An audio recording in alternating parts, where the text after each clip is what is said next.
Salam guys. Selamat siang, happy Sunday, Tuhan Yesus memberkati. Kita buka Efesus 4 ayat 17 sampai 24.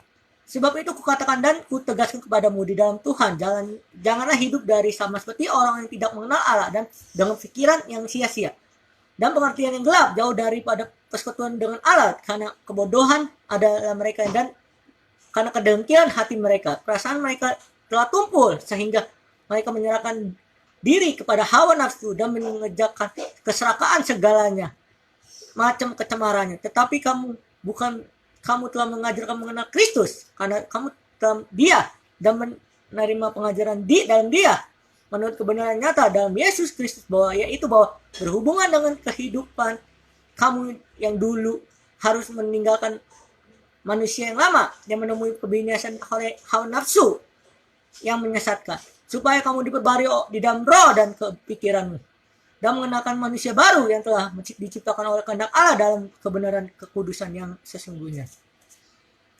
Tema hari ini adalah manusia baru. Bagaimana caranya jadi manusia seutuhnya?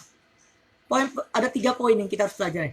Poin pertama, kita harus menentukan sikap dalam kehidupan kita masing-masing atau kebiasaan yang lama. Sikap kita harus membiasakan hal-hal yang tidak sesuai dengan firman Tuhan. Amin. Apa yang hal-hal yang tidak sesuai dengan firman Tuhan? Ada hal-hal yang keduniawi. Tetapi kita harus menjadikan hidup kita sebagai pelayan yang melayani kebenaran firman Tuhan di dalam hidup kita. Kehidupan yang dulu kita tinggalkan, kehidupan yang baru kita laksanakan. Jadilah manusia baru di dalam hidup kita. Poin kedua, kita harus mengerti kebenaran firman Tuhan.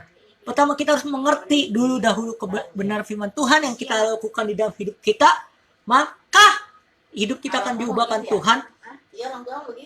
Tuhan melakukan kebenaran firman Tuhan di dalam hidup. Ketika kita mendengar dan melakukannya, percaya firman Tuhan itu hadir di dalam hidup kita. Kita gunakan manusia baru kita untuk mengenal apa isi hati Tuhan. Amin. Yang ketiga, kita harus dipimpin oleh Roh Kudus. 1 Korintus 3:16.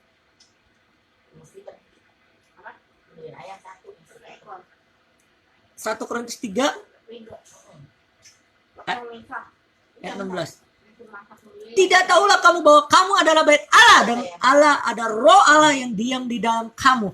Ketika kamu dipimpin oleh Roh Kudus telah hadir di dalam hidup kita. Mari gunakan Roh Kudus di dalam hidup kita. Mari kita mempersembahkan hidup kita di tangan Tuhan. Dan intinya kita harus belajar ubah pola hidup kita, pola hidup manusia baru, yaitu mengenal isi hati Tuhan dan mengerti isi hati Tuhan di dalam nama Yesus Tuhan. Amin. Mari